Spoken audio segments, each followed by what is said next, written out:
Capital News tonight. President Magufuli gives 1-week deadline to relevant ministries to complete investment procedures for Mauritius company.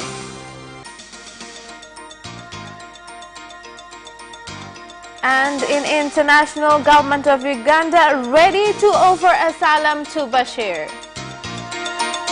And in sports, Serengeti boys lose 3-0 to Uganda in ongoing Under-17 AFCON Cup. Good evening, this is Capital News at 9:30. My name is Khadija Zimbwe. First, the national news. The President of Tanzania, Dr. John Pombe Magufuli, has given a 1-week deadline to the Ministry of Land, Housing and Human Settlements Development and also to the Ministry of Industries and Trade to complete all investment procedures of the Sugar Investment Trust Company of Mauritius. President Magufuli gave these directives at the State House in Dar es Salaam after meeting and holding talks with the chairman of the company, Mr. Gansam Badrum, who was accompanied by the Mauritius ambassador to the country, Jean-Pierre Humun.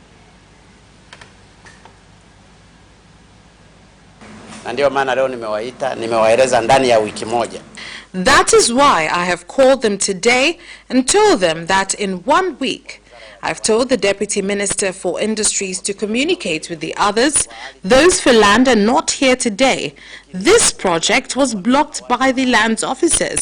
So they should tell Lukuvi about this, because every time they say the issue is that the Lands Ministry has not provided this or that. These people are struggling. They did their research and everything at the area that was Rubadas. They found out about the soil texture. They even went to Kigoma at Kibondo and to Morogoro. We have the NSSF area, which has 64,000 hectares, and Mbigili, which has 4,000 hectares. We have not even produced 1 hectare of sugar. That is why I've told them to check every area, even if it belongs to NSSF, and to cut it. If it is 20 hectares, we use it to produce sugar. I do not have a problem.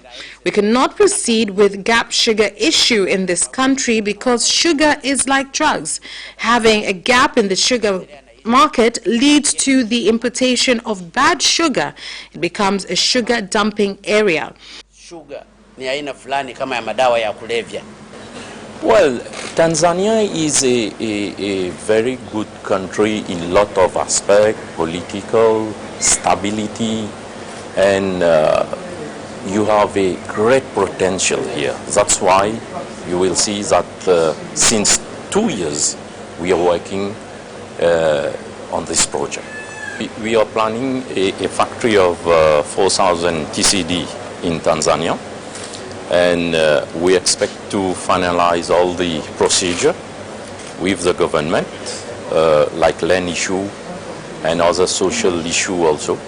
So once it is done, we intend to start our nursery as soon as possible. The side of the total first phase production will be in a land of 12,000 hectares. It is the first phase of the project. President Magufuli also directed the Assistant Permanent Secretary in the Ministry of Industries and Trade, Dr. Edward Mhede, to follow up on a partnership agreement in the fishing sector between Tanzania and Mauritius, which has not yet been signed since 2017, in spite of investors from Mauritius have showing an eagerness in investment in the fishing sector, especially in the fishing processing industries. Contributions ya fishing industries kwao ni kubwa. The contribution of the fish industry there is huge. Their population is 1.5 million. They sell their fishing industry products abroad. Our contribution to the fishing industry is still low. This ocean has 120 kilometers from Moa to Msimbati before heading to the ocean. Its contribution is negligible, very low. Now they have come. We have called them and they have said that we should sign a memorandum of understanding so that we can go to their direction, which has helped the fishing industry to contribute to the GDP. since 2017, but it has not been signed. They sent the draft to the Foreign Ministry, but up to now it has not been answered. If the response is no, or they're doing an amendment, or what else, they have not heard nothing. He told me to whom he sent it at Foreign, and I've told them to make a follow-up on this as well as to find out what went wrong. The Permanent Committee on Constitution and Legal Affairs has advised the government to conduct improvements on laws in primary courts so as to remove the necessity of primary court decisions being made depending on votes from the court elders, and instead for the elders to be there to advise without interfering in the judge's decision. When delivering the committee's opinions, the chairman of the Committee on the Constitution and Legal Affairs, Mohammed Mchengera, immediately after delivering the estimates for revenue and use of the Ministry of Constitution and Legal Affairs, he said doing so will speed up the delivery of justice through the courts.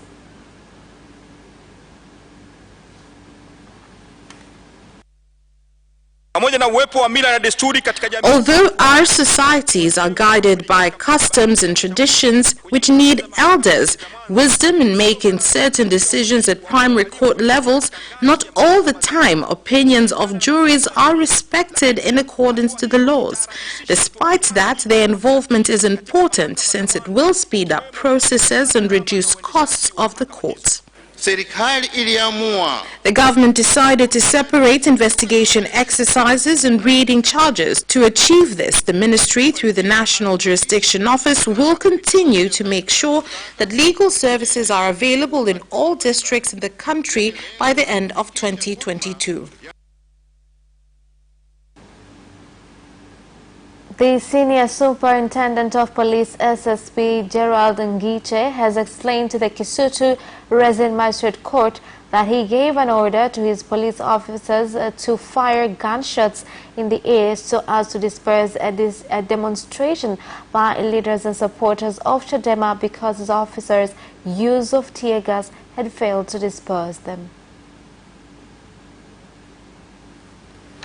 Due to the fact that he was the first witness in the case, facing 9 senior Chadema leaders, SSP Gerald Ngiche told the court that after giving his order for gunshots to be fired into the air, and after this order was carried out, a huge sound erupted, which prompted the demonstrators led by the national chairman of the party, Freeman Mbowe, to run away quite rapidly.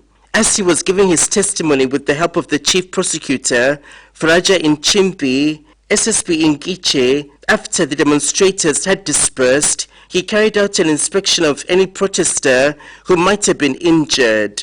During his inspection, he discovered that there were 2 injured people, and one of these injured people was Aquilina, who was then rushed to the Mwananyamala hospital, where it was later reported that she had unfortunately died.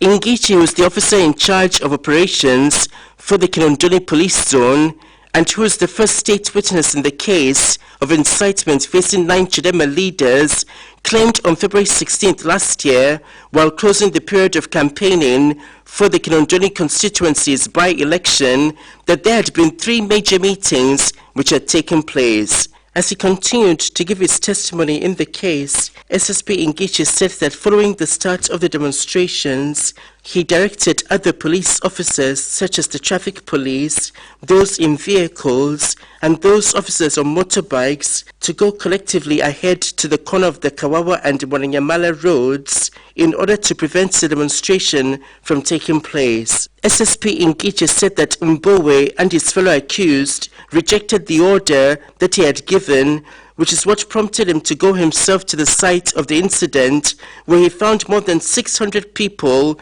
entering the road clad in the party attire of Chadema. Following the rejection of the order, he directed officers to throw tear gas canisters, but this action did not lead to the dispersal of the protesters, as the gas was returning back in the direction of the officers due to the direction of the wind.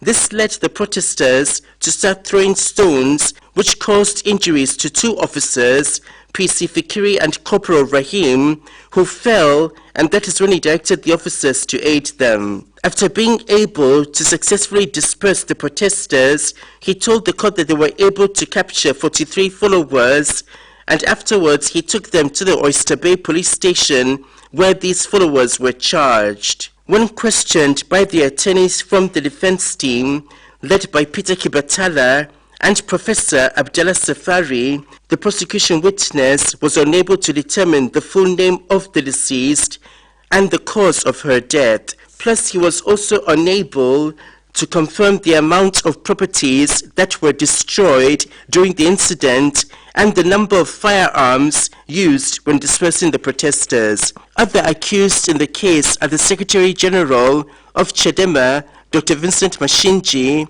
the Iringa Urban MP Peter Msigwa, the Deputy General Secretary for Zanzibar Salum Mwalemu, the Kibamba MP John Mnyika, the Kawe MP Halima Mdee, the Tarime Rural MP John Heche, the Tarime Urban MP Esther Matiko, and the Bunda MP Esther Bulaya, who were all present in court. More than 3,000 square meters of cannabis farms in Kilangalanga village, Namtumbo District Council in Rovuma region have been burnt, with the 4 accused stating they farmed the cannabis to get an income and escape poverty, with another claiming he did so to provide aid to the children as treatment for convulsions. Village attendants will be accountable when villagers are found with weeds farms if he or she fails to report the incident. Otherwise, such kind of information needs to be taken to the district commissioner. According to my directives, you shall be held accountable. My police officers that see you here are responsible in ensuring that there is peace and security. They will not be involved in clearing these weed farms. You and the ward leader and village chairman will do this job while we shall be here to inspect the work. The government has directed companies that involve themselves in registration of residences nationwide to charge 150,000 shillings instead of the previous 250,000, and also directed officials of the Ministry of Lands that own leasing and measuring companies to evaluate themselves. This was said in Dar es Salaam by the Minister of Land, Housing and Human Settlement Development, William Lukuvi, where he added that the move has been a result of the fact that many individuals who are registered are of low income and cannot meet the 250,000 cost.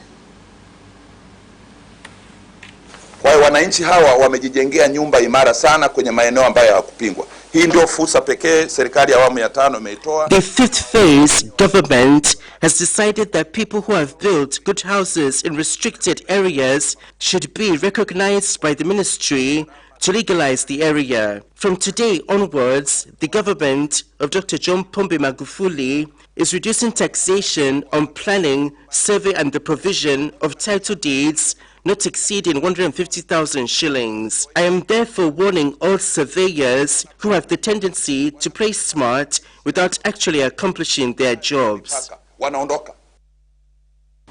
Tanzania Revenue Authority TRA in Arusha region has nationalized the consignment of chemicals worth 60 million shillings that was being smuggled out to neighboring countries, and also nationalized a lorry worth 25 million shillings that was transporting the consignment. Ethyl alcohol. These ethyl alcohol are among the chemicals used in making alcohol, perfume and some medicines. But once it will be misused, then they can make illegal drugs like cocaine. In that case, TRA sees the consignment of these chemicals. Our call to traders is that they should follow procedures set by the government. These goods were transported through illegal routes at the border, where they were found getting ready to cross to the neighboring country of Kenya in suspicious manner. When the officers began to inspect the cargo and found in possession of these chemicals which were transported illegally. Rukwa region, a region that produces the majority of food harvests in the country, have complained on agriculture experts not being available in their areas, which leads to them not receiving important information, including significant changes in the rain season caused by climate change. On the issue of time, I think councils must hold consultations for farmers so they can update farmers in case of any changes. The gap between the two has contributed to where we are right now, because farming has its own calendar that needs to be followed so as to prevent disasters and loss. I would suggest that they use the media to reach farmers, especially through radio, so that people can be aware that when is the right time to start cultivating and so forth. Through climate, I will be able to determine when I should begin farming activities. According to the rain seasons, one cannot start cultivation in October. If one has planted maize, then you have to guarantee that your crops will grow well. And that is the end of national news. International news follows shortly.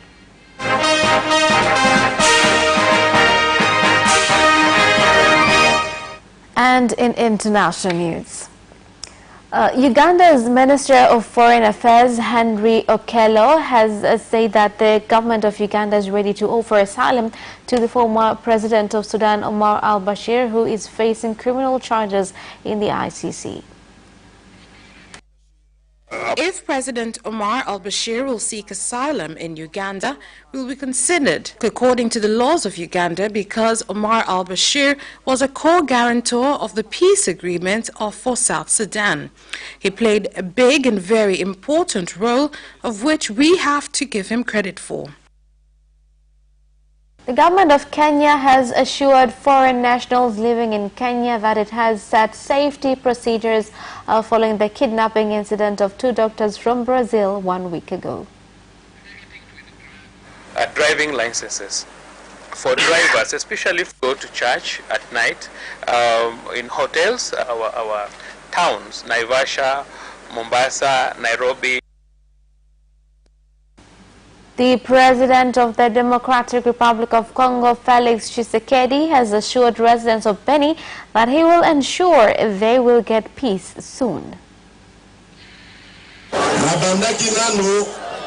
I started visiting neighboring countries, where I started with Uganda and later on Rwanda, where I spoke with the President of Rwanda, Paul Kagame. I told him that we are relatives and we should stop killing each other.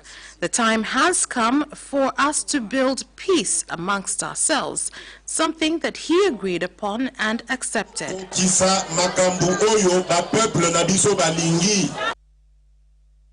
Germany's domestic intelligence agency has warned against underestimating the threat posed by Islamic State. Capital Television's Vanessa Victor and our Deutsche Welle correspondent Thomas Sparrow have more in this special report. Germany's domestic intelligence agency has warned against underestimating the threat posed by Islamic State, despite the militant group's apparent defeat in Syria and northern Iraq. With me is our correspondent from Deutsche Welle, Thomas Sparrow, to shed further light on this. Hello, Thomas. Nice to be with you. So, Thomas, why was this warning issued? What is the actual threat that has caused concern?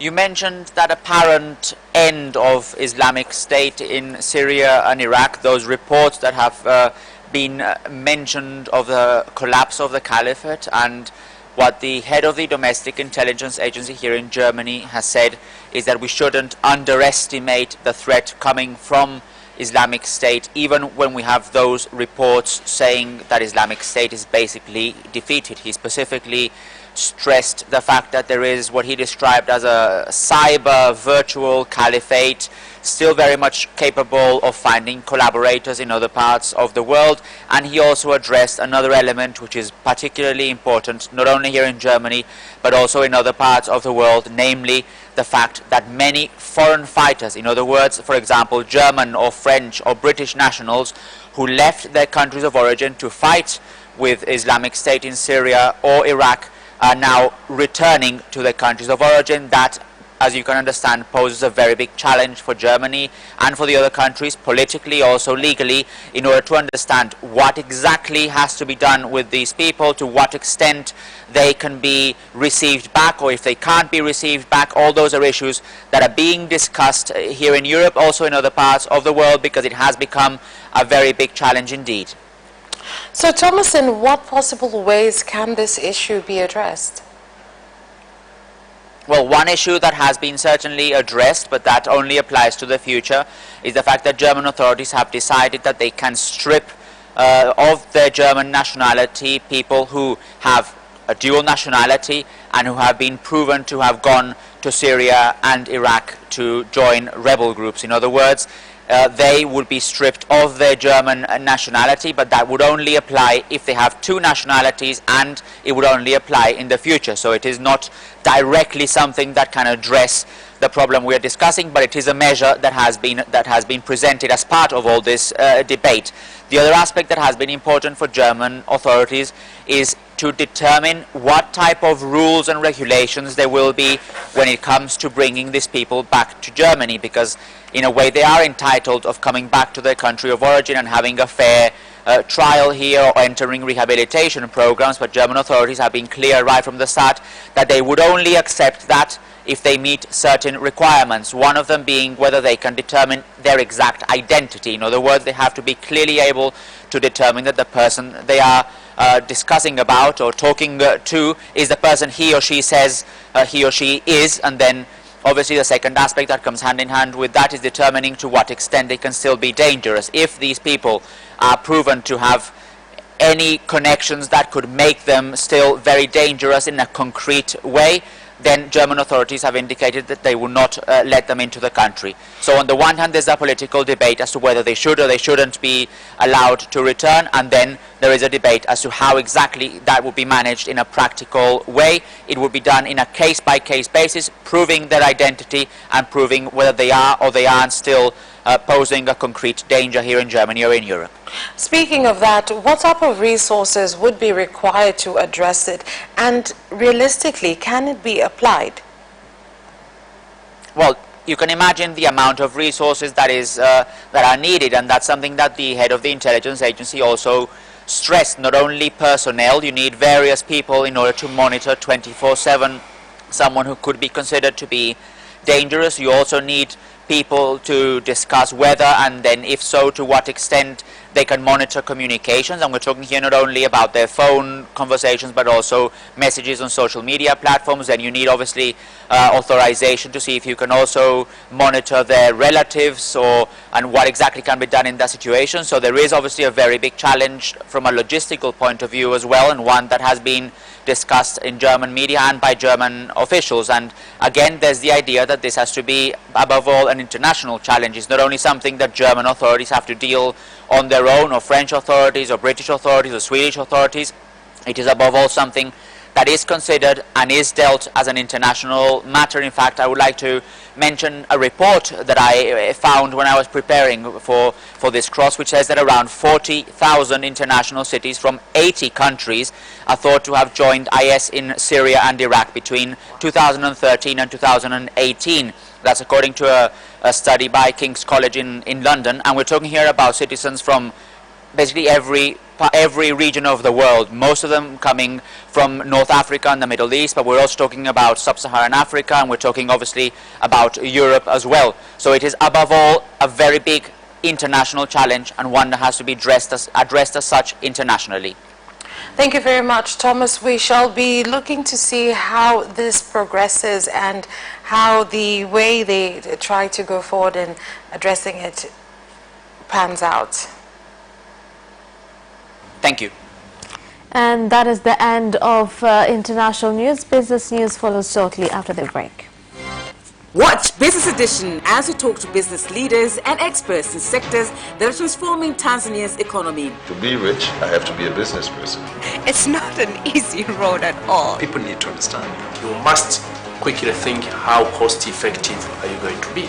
Business acts as a way in which it can bridge that gap Business Edition will keep you informed on latest developments in the financial sector, extractive industry, tourism, agriculture, energy, construction, and so much more. Meet entrepreneurs who create employment opportunities. Watch Business Edition on Friday at 8:15 p.m.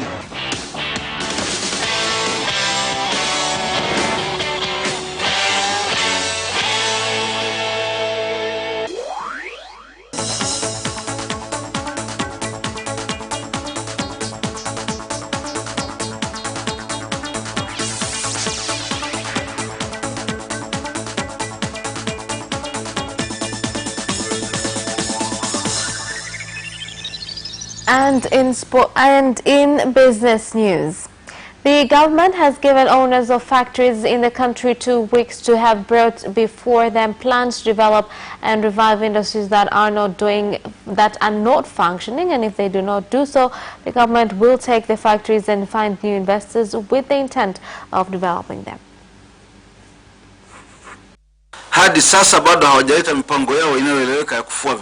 So far, they have not presented proposals of reviving the industries. That means that these people have not satisfied the government yet. Thus, we are giving them last chances. So far, 15 factories have been returned, 20 have been cancelled on the list of industries. I'm giving 33 factory owners the last chance until the 30th of April this year. They should present plans of reviving their factories to the government. Otherwise, all factories will be returned. The aim of taking back these factories is not to confiscate them, but rather to find new investors who will be interested in developing them. Wao wameleta serikalini mipango yao ya kufua viwanda hivyo inayoeleweka na kukubalika. Secretary in the Ministry of Livestock and Fisheries, Rashid Tamatama, has said that the ministry is prepared to resolve all challenges faced by fishermen in the country so as to ensure they benefit economically by the fishing done. Challenges and find ways forward for the prosperity of the sector. If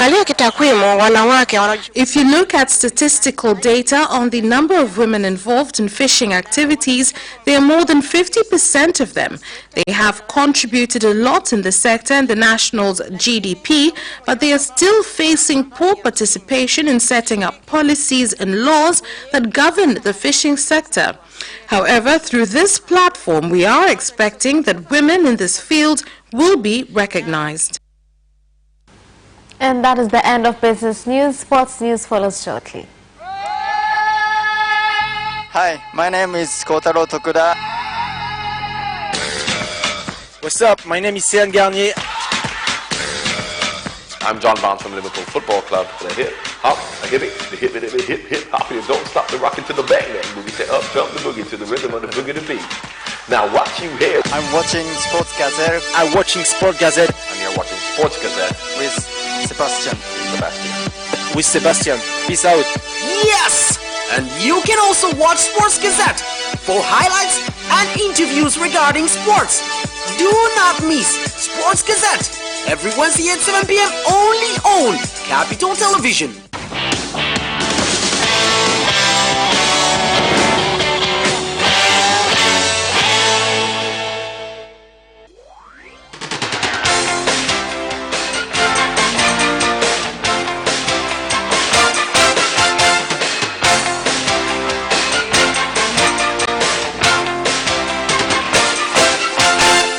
In sports news, the national under-17 team Serengeti Boys have lost 3-0 to Uganda in the preceding under-17 Africa Cup of Nations at the National Stadium in Dar es Salaam. Uganda hit their goals through Kawoya Andrew, Ivan Asaba and Yiga. Now moving on, the Young African Sports Club has failed to extend its lead at the top of the Premier League table after a 1-0 defeat to Mtibwa Sugar in Morogoro.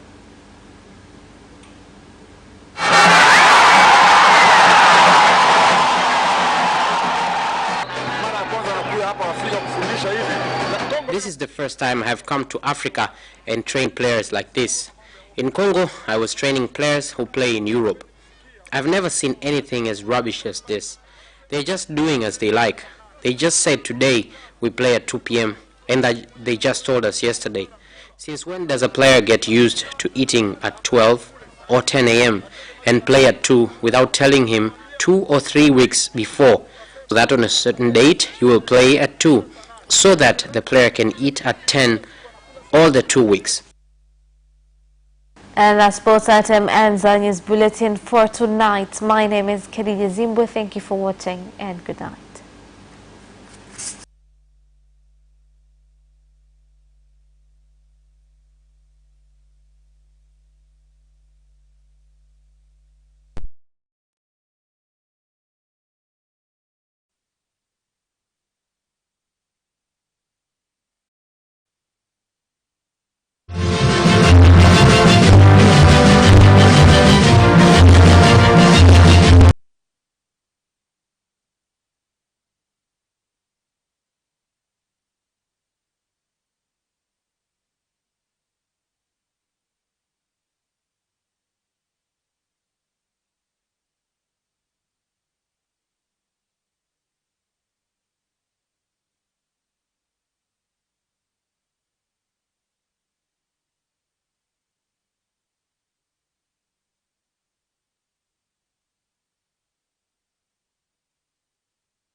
Habari za